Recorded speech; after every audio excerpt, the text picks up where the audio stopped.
What is up, XRP community? Welcome back to another video. Today I have some very compelling information. First, I'm going to show this video where Brad Garlinghouse actually compares Swift to the XRP ledger.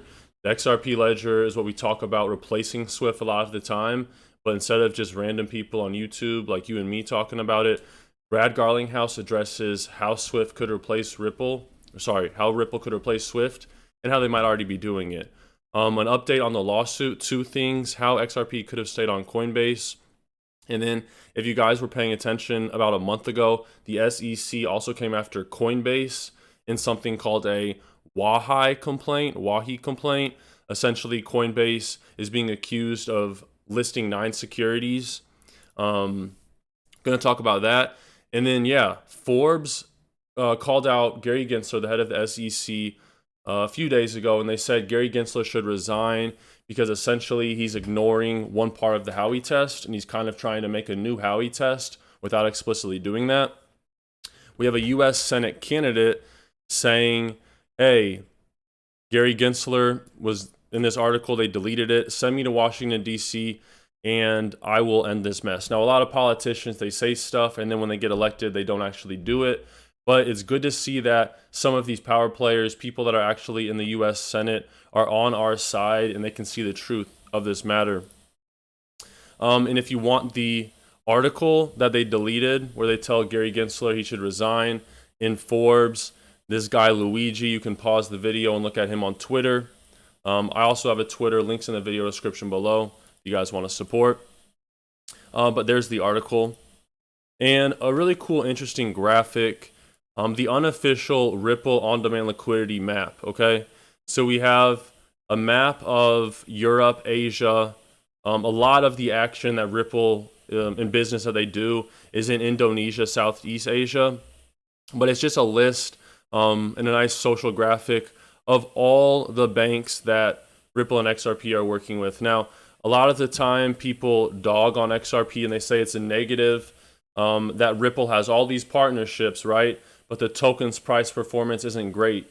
If you held XRP the past 5 years, you haven't gotten rich yet. And maybe you never will because of XRP, but maybe you will. Maybe on the other side, you actually will have insane gains. One of the best venture capitalists in the world, Mark Andreessen, he runs Andreessen Horowitz. They invest in a lot of brand new blockchain crypto tech startups. He says, look at crypto with a 10-year time horizon. And don't pick meme coins. Don't try and get rich in a year. Pick coins and projects that are transforming industries, right? In business, they call it a competitive advantage, right? It's what are you doing different than your competitors? Because if you're not doing anything different than your competitors, why would you win in business? You wouldn't. With Ripple, XRP Ledger, what's their competitive advantage? 3-second cross-border payments. Compare that to Swift, 3-day cross-border payments. There really is no comparison. When you talk about competitive advantage, Ripple has probably one of the strongest ones. And this is crazy right here.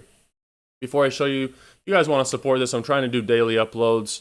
Hit the like button. It really does support the channel. I know people are annoying when they say that, but I don't really make any money making these videos. So if you want to support, if you want more videos, hit the like button. I really do appreciate it. Thank you.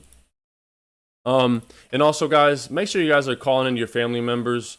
You know, if you have a little beef or drama with a family member, put that stuff aside. Life's too short. My father right now isn't doing the best. He hasn't been doing the best. And I don't know how long I'll have him with me going forward. So I appreciate any prayers if you're a man, a woman of faith. But take care of yourselves. Take care of your families. You know, check in on people that you haven't checked on in a while. There's no excuse when you have an iPhone and you can call someone in 3 seconds. Now, check this headline. The World Economic Forum confirms Ripple as an official partner. The World Economic Forum, the organization that says you will eat insects, you will own nothing and be healthy. So I went to their actual website, worldeconomicforum.org, and you see under the R section we do have Ripple. They say Ripple is doing for value what internet did for information. In Ripple, Brad Garlinghouse, they always say they want to do what Amazon did for the value of internet, right?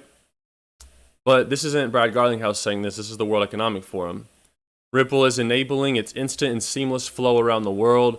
Ripple calls this the Internet of Value. Using the blockchain and crypto technology, Ripple is dedicated to creating powerful gains in financial efficiency, equity, and inclusion. In addition, Ripple is developing and enabling the future use cases that will catalyze the new digital economy for governments, businesses, and consumers. Ripple has offices in San Francisco, New York, London, Mumbai, all over the world pretty much, okay?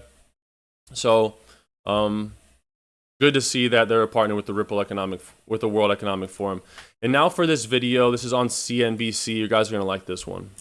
SWIFT is a critical part of the world's financial infrastructure, but it isn't the only system for international transactions. For example, the Russian central bank set up the system for transfer of financial messages, or SPFS, in 2014. As of February 2021, it had about 400 users, mostly Russian banks and legal entities. 23 of the users were foreign banks. China is also trying to create a system. In 2015, the People's Bank of China established the CIPS network, the cross-border interbank payment system. By 2019, it reached more than 3,000 banks directly and indirectly across 167 countries and regions. I think the CIP system can be quite attractive for renminbi transactions. So when China is engaged in trade with particularly with its near neighbors, we don't know what's going to happen as a fallout of the Russian invasion of Ukraine, but it's certainly possible that a response to Western sanctions, Russia will be engaging in greater trade with China. And one can certainly see the payments messaging for all those products and services going through the Chinese system rather than SWIFT. How hard or easy is it for a bank to join alternative networks? It's hard to see that being used much outside of those specific countries. Ultimately, you want to deal as directly as possible with the banks you have relationships with, and SWIFT is in a very strong position in being able to provide that required connectivity.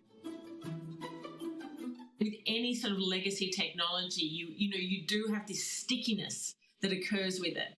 Caroline Malcolm heads policy at blockchain data platform Chainalysis. I asked her whether cryptocurrency and blockchain solutions such as Ripple could replace SWIFT. So this is the big question. Could crypto solutions like Ripple replace SWIFT? Now, I mean, you guys would probably agree with me. I think this is an obvious yes.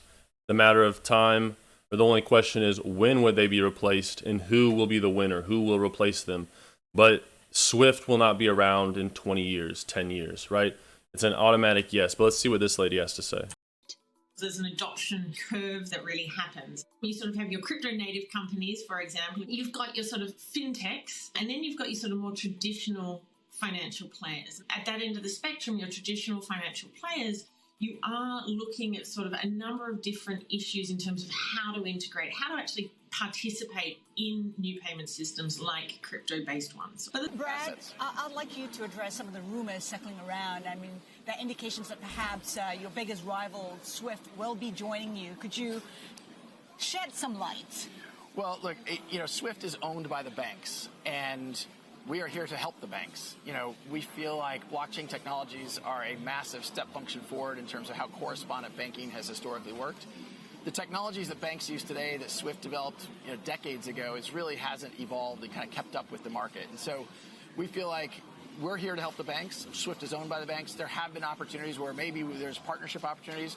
We haven't been able to bring those to fruition, but we're going to keep focusing on solving the customer problem.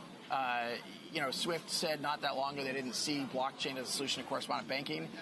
We've got well over 100 of their customers saying that they disagree.